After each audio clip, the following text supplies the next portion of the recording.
Indian constitution में article 55 में देख लेते हैं, जो प्रेसिडेंट के इलेक्शन के मेथड की बात करता है। इसमें जो नॉमिनेटेड कैंडिडेट्स हैं प्रेसिडेंट के इलेक्शन के लिए, उस कॉलेज को इलेक्टोरल कॉलेज यानी निर्वाचक मंडल बोला जाता है। इसमें मेंबर ऑफ पार्लियामेंट सभी एमपीज, लोकसभा और राज्यसभा के इलेक्टेड मेंबर्स यानी चुने हुए सदस्य ही राष्ट्रपति के चुनाव में भाग लेंगे।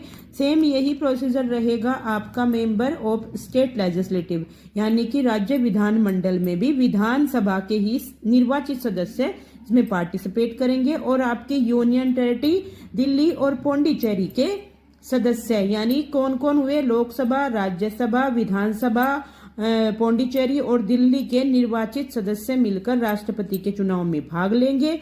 वोट कैसे रहेंगे? सीक्रेट बैलेट पेपर पर प्रोपोर्शनल रिप्रेजेंटेटिव रहेगा और सिंगल ट्रांसफरेबल वोट सिस्टम रहता है। इसका प्रोसीजर देख लेते हैं हम एग्जाम्पल के थ्रू, जिसमें आपके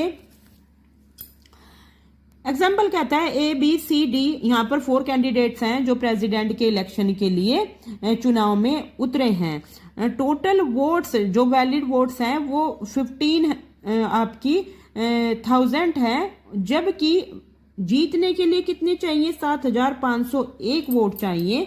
अब यहाँ पर किसी भी कैंडिडेट को ये जो रिक्वायर्ड वोट है वो नहीं मिली है, तो अब यहाँ पर जो डी है, डी को जो पर्सन वोट कर रहे थे, जो भी कैंडिडेट, यहाँ पर ABC 4 लोग हैं जो डी को कर रहे थे, क्योंकि डी को एलिमिनेट कर दिया गया है, अब वो बाहर कर दिए गए हैं।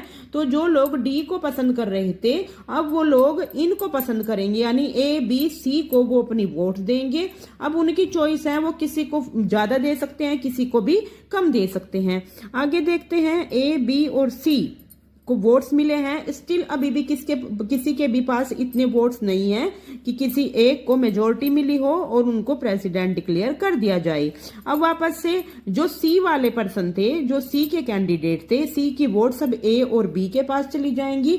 अब भी ये उनकी चॉइस है कैंडिडेट्स की कि वो A को ज्यादा वोट देते हैं या B को। अगर यहाँ पर क्योंकि बी को ज्यादा वोट्स मिली हैं, तो बी क्या बन जाएगा? आपका राष्ट्रपति पद के लिए उनको चुन लिया जाएगा। Thank you.